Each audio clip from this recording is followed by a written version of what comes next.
Growing up in Osakis, Minnesota, Leif Enger worked for Minnesota Public Radio before writing his best-selling debut novel, Peace Like a River, which won the Book Sense Award for Fiction and was named one of the year's best books by Time Magazine and the Los Angeles Times for 2001. He lives with his wife in Duluth, Minnesota. We are thrilled to welcome Leif Enger to the First 50 Pages. Thanks so much. I'm glad to be here. So, of course, before we dive into talking about your latest book, I Cheerfully Refuse, we have to take a brief moment to touch on your background in public radio. And as our listeners and subscribers know, we love public radio, and this podcast would not be possible without our collaborative and supportive partnership with Siouxland Public Media. How do you think your experiences at Minnesota Public Radio helped shape you as a writer? Oh, in so many ways. And that's such a good question. And it's so much fun to talk about because I was a public radio reporter and producer for 16 years. It was my first experience working with really good editors, working really with any editors. And so, like a lot of writers, when I began, I thought that anything I wrote was basically a sacred text, you know? And so it was startling for me to send my early stories. I was in Bemidji to begin with, which is a small town in northern Minnesota, and I was the northern Minnesota correspondent. And I would send my scripts down to St. Paul, down to the mothership, and the editors there would go over them, and then they'd call me and say, "What is it with you and adjectives, Anger? You've got so many of them, and this isn't how you write a news story." And that was really startling for me because I had thought that I was just someone to be appreciated and not someone to be instructed. But it took me so at first I was deeply offended. I was like, oh, who do these people think they are to tell me how to write a good sentence? But of course they were absolutely right. And I was so filled with myself, I guess, at the time. And it took it took maybe a couple of months of sort of hard experiences with editors before I had this stunning realization, which was, oh, everything I send them, even the stuff I think is good, comes back to me better. And what I discovered was that writing is at its best when it is a cooperative endeavor. And then the other thing that really was wonderful about that job was that they sent me all over the place to talk with people I never would have encountered otherwise. And what I discovered was that people viewed the world in different ways than I did. So it was a license to just learn about the world. I felt like I was in school every day. It was wonderful, great experience. And I think between those things, learning to work with an editor and learning to be intrigued by other people's worldviews, that gave me a leg up into writing fiction. Kelsey and I both loved this book, and I have to say loved in all caps. We need to get that into the transcript, that loved needs to be in all caps. And we are really excited to talk with you more about this novel. It's receiving high praise from readers and critics alike. Could you share a little more about I Cheerfully Refuse for those listeners who haven't had a chance to read it yet? In 2017, I like everyone else, I became familiar with the phrase alternative facts. And that really troubled me. It seemed like a frontal assault on the world in front of our eyes. And so I began to think that a story might be able to tell us a little bit about where we are headed. If we went down the road of alternative facts, if we decided that that we could be told what to believe about things instead of looking for ourselves and seeing what the truth was. So I began to write a story that turned very quickly into a dystopian tale. And what was sort of nice about this, I didn't actually get started on the book until March of 2020. I'd been making notes for a long time. While I was finishing up the previous book, Virgil Wander, I was also making notes for this. And the notes just accumulated and accumulated until 2020. And then when the pandemic began, and we went into lockdown in March, second half of March, um, my wife Robin said, "You'll never have a better excuse than this to actually jump in and start writing the book." But I realized as I was working on it, because it was hopeful right from the beginning, even though it was set in a world that had gone the wrong direction, a world in which 16 people basically own everything, which is not all that hard for me to imagine. A world in which justice is dispensed by um, religious zealots and a length of rope was not hard for me to imagine. A world in which indentured servitude has made a huge comeback was not hard at all to imagine. It seemed inevitable in some ways. But in order to get through this life, I have to be hopeful. And the best way for me to be hopeful has always been to write a story.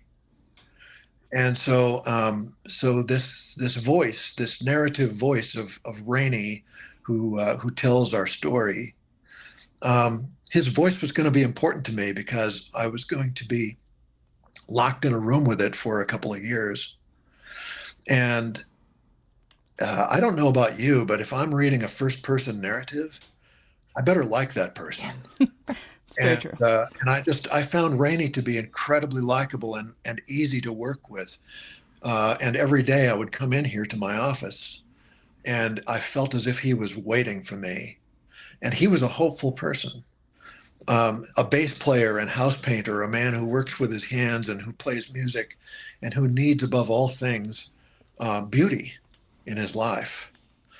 And he's achieved that.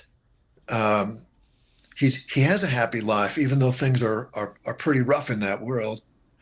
But then the sort of inciting event in his life happens, and I don't want to spoil it for anyone. But about 90 pages in, the story takes a terrible twist and a violent twist, and Rainey is thrown out onto Lake Superior, which forms the rest of the tale, and it becomes a kind of odyssey through a ruined world towards something he hopes is a better and brighter future. Yeah. If you don't want to read this book after hearing that, then I don't have hope for you, right? That was fantastic. Your characters in this book, they are wonderfully written. And you can, as a reader, you feel the time, attention, and the infinite care that you spent in bringing them to life. And you even found the humanity of the antagonist in the story. And originally when I was writing these thoughts down, I used the word villain. But I didn't think villain was the right word for Warwick because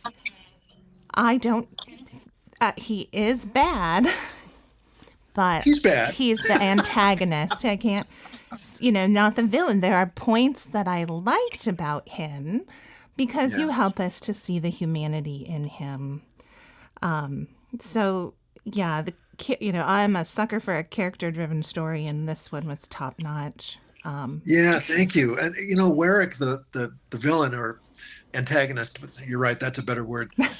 I really loved him. I really did. And I didn't look, I sort of knew that was going to happen because it always does. But what always happens to me is that when I'm writing someone, I'm trying to write someone who's really pretty terrible, right? And he's quite terrible. He's quite terrible.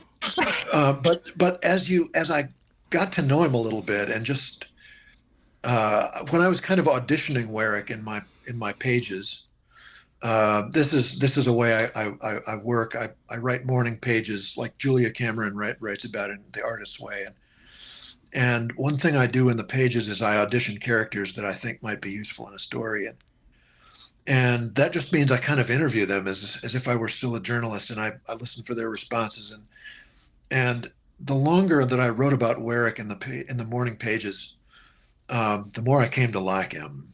It's just like when you're interviewing someone and you think, well, I'm not going to have anything in common with this dude. Here's someone I probably am not going to be able to stand. And you ask him questions for 5 or 6 minutes, and that's all it takes to sort of say, oh man, I kind of like this guy. I mean, I don't agree with him about anything, but I kind of like this guy.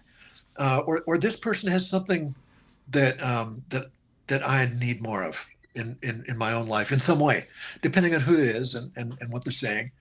But that happens with fictional people too. That happens for me whenever I'm writing a story and the necessity arises for an antagonist. Is I come around, and it's not that I want them to win. It's not that I have that particular thing going on. But what happens is I come to understand them, and inevitably then I come to like them. Mary Oliver wrote about the attention that becomes devotion. That's kind of what happens with your characters. Is you just pay attention. You look at them. You see what has made them the way they are.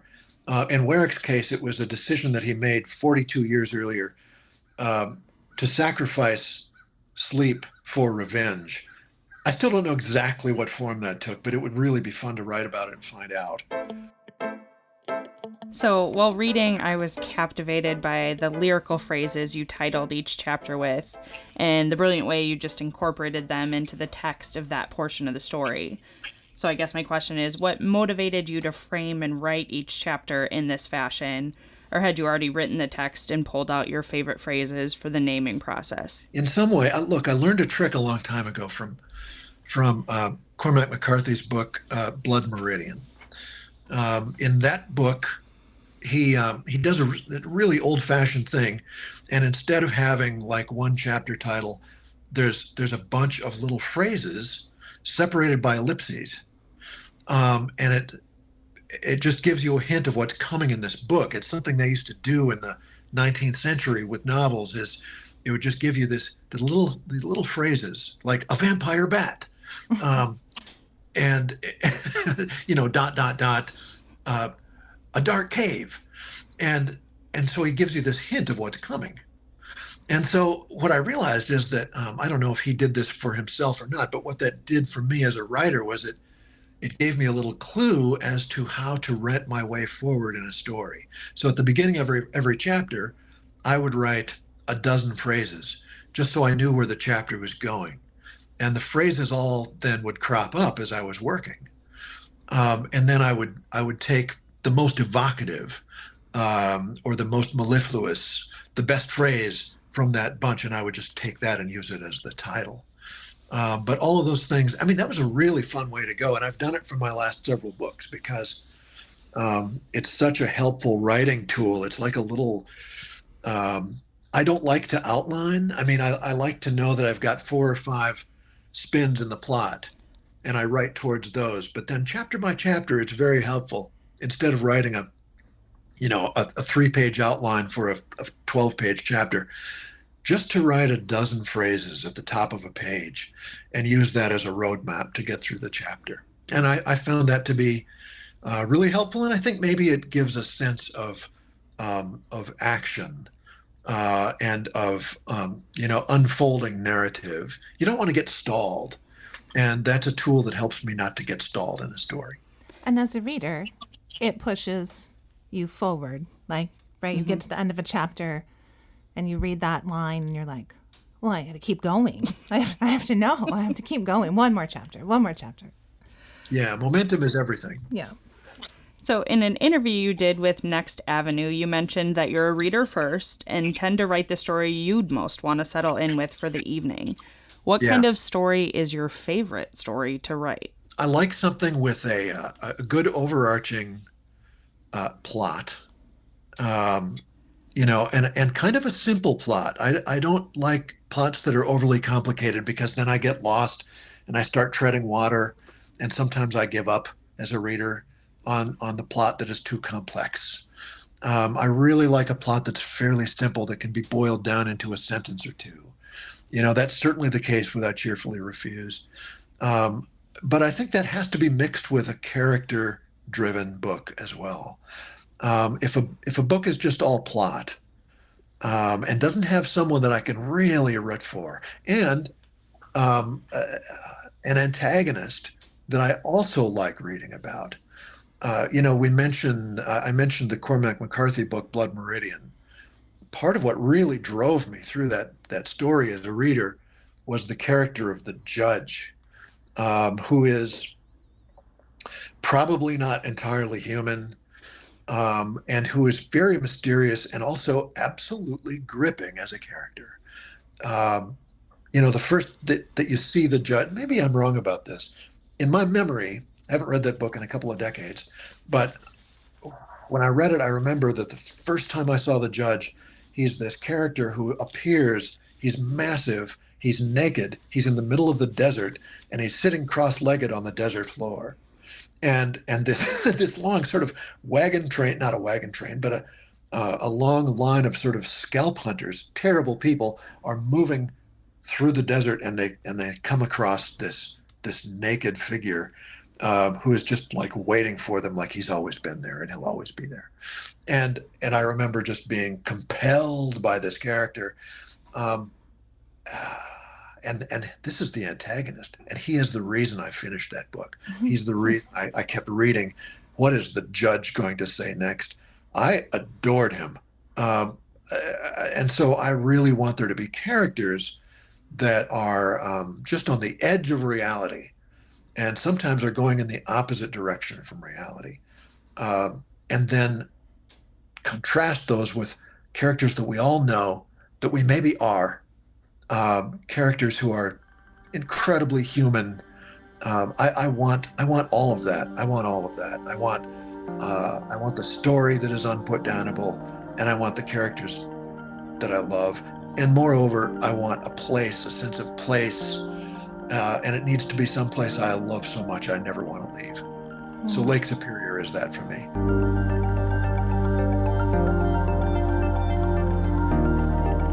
But we often hear from readers that aren't familiar with dystopian fiction that the hope and optimism found in the genre is often unexpected, but at the same time, this is what draws readers back to these stories. Do you have a favorite part in I Cheerfully Refuse, I suppose without giving away spoilers, where hope is reflected? Yeah, I do. For me, one of the good moments in the story, and it was such a delight when it occurred because I didn't see it coming until it came out on the page, is when Sol, who is this 9-year-old illiterate girl who joins Rainey on his sailboat, she there's a time when he is trying to teach her to write her name. She's never learned the letters. She regards letters, words, as a kind of wicked magic, a kind of black magic. She says it's not for me. He tries to teach her to write her name, which is just S-O-L. And she doesn't. She refuses to do it. She's terrified. She's afraid of it. And then once they are on the ship and they're being held in different places, there's a moment, and you can edit this out if you would like, but I'll just go ahead and say it because it is kind of my favorite moment. There's a moment where Rainey receives a note in his cell, and it's a note from Sol. He doesn't know what's happened to her. He doesn't know if she's all right. He doesn't know if she's safe on the ship. Has no idea what condition she's in. And she sends a slip of paper with just her name written on it, Sol. And that means everything to Rainey because it not only means that she's all right, it means that something in her has decided it is worth embracing the letters. It's worth embracing the idea that it might be all right to learn to read. And I just loved it when that happened. And it really felt like a gift. And it felt like, okay, now the world can be hopeful for Rainey in a way it wasn't before. And it really propped me up. It made me feel great. It made me feel like Rainey was in my office, swinging his lantern around. In this not too distant future, reading has fallen out of favor, shall we say? Yeah. Literature is not valued by this society any longer. But I found that the characters that bring the most hope and humanity to this story, well, I'm assuming, are readers, right? There's Yeah. a thread that connects these strangers through the story, and whether that is literature, music, or even oral traditions, reading to people. Yeah. And through the story, through story, they find their shared humanity. Yeah. And one of my favorite lines, and it's actually the chapter of the book, so it's the whole chapter. When a flame is lit, move toward it. Yeah. It's a beautiful description about what it is like to fall in love with reading and stories. And, knowing the people now that are asking you questions, right? The people who love stories. And I'd love to hear where the inspiration came for you for that line, for that part of the story. Can you talk about that a little bit? When a flame is lit, move toward it. The flame gets lit for all of us in different ways and at different times. For me, it happened quite young. I mean, I'm the youngest of four, so I grew up in a house where I was always listening to stories I didn't understand. Because when you're two and your oldest brother is 12, and your mom is trying to read you stories that have to, work for all of you. In some ways, that gives you a leg up, I think, because you're exposed to things that are maybe great for a 12-year-old and a 10-year-old and an 8-year-old, and then there's you. And so, look, I think when you're very young, there's a sense in which any story that you read or you hear is true to you. You don't know that it's not. So that, one of the first stories I remember hearing and believing is the creation story, the 6-day creation, where God creates the heavens and the earth, and it takes him 6 days. And at the end of every day's tasks, he looks at his work and he sees that it's good. And then the next day he does the next thing. And then on the 7th day he rests. And that was a great story. And I knew it because Mom would read to us from, Genesis, or a little bit later I had an illustrated children's Bible, and I remember some of the images from that drawn like a comic book. And so that's a great story, and I knew it was true. But I also knew from a picture book I had that the world was basically a lifeless planet, a lump of rock hanging in the sky, until one day a hole opened in the lifeless rock, and turned into a cave, a deep cave. And out of the cave came a buffalo, a red buffalo, a bison in it, and it stepped out of the hole and walked across the world. And as it walked, grasses began to grow up out of the ground, and trees grew up out of the ground, and a wind blew, and suddenly the grasses and the trees were full of birds, and the birds were singing. And then the buffalo, seeing all this, turns around and returns to the cave that he first came out of, and he calls to the cave, and people come out of it, and they are the first people. And like the birds, they're singing as they come out. And so that was another creation story, and I knew that one was true. And it didn't, for me, at 5 or 6, come into conflict at all with the 6-day creation that I had heard about. It just existed alongside of it. And I think that what got into me kind of early was this idea that that stories tell you the truth in some way, and their common denominator is beauty. They're both beautiful stories, and beauty might be the universal human need. It's what we have to have in order to live satisfactory lives. We need some beauty. And stories, I think, deliver that to us in a way that almost nothing else can.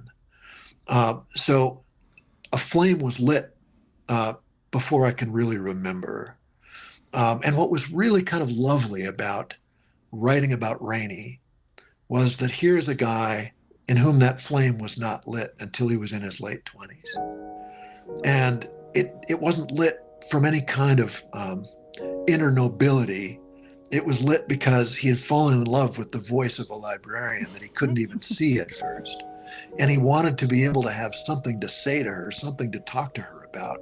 So he began to read everything that he overhears her talking about to other people.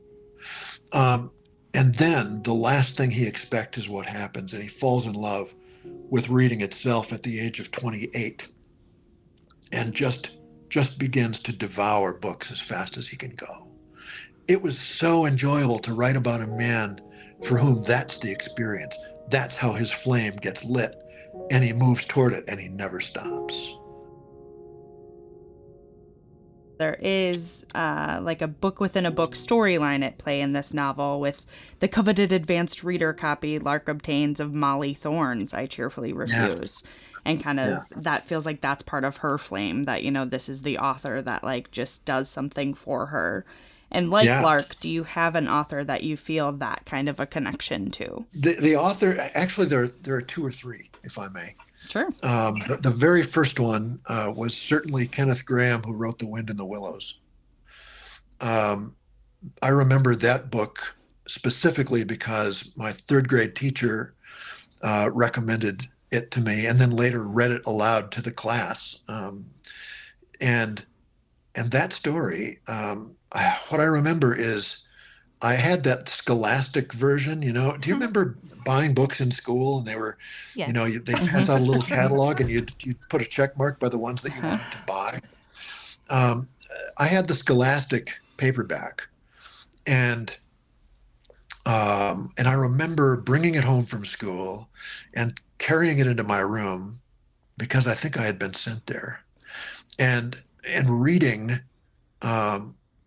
those opening pages in which there's a mole, and the mole is underground, and it's spring, and he's just awakened from whatever hibernation, and he feels the call of the outside world. He feels the call of the sunshine, and he starts tunneling up, not really understanding what he's doing.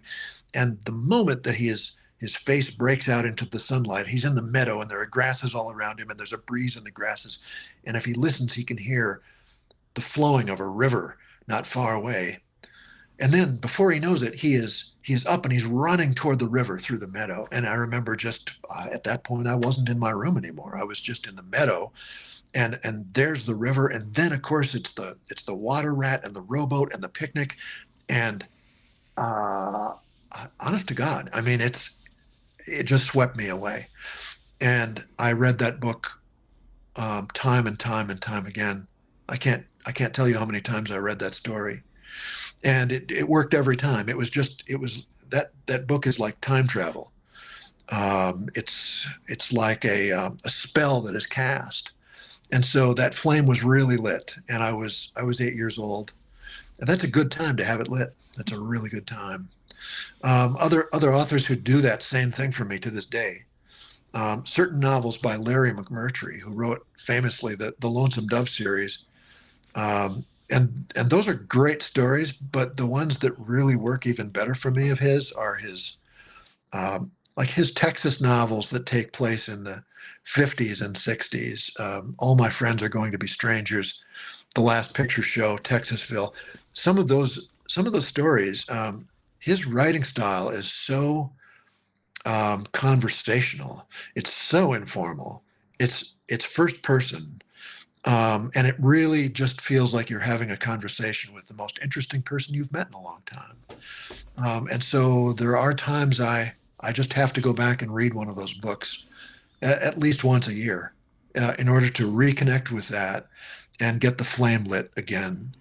So McMurtry is certainly one of them. Charles Portis is the same way for me. The Dog of the South, True Grit, of course, one of the great novels in the English language. Yeah, those voices certainly.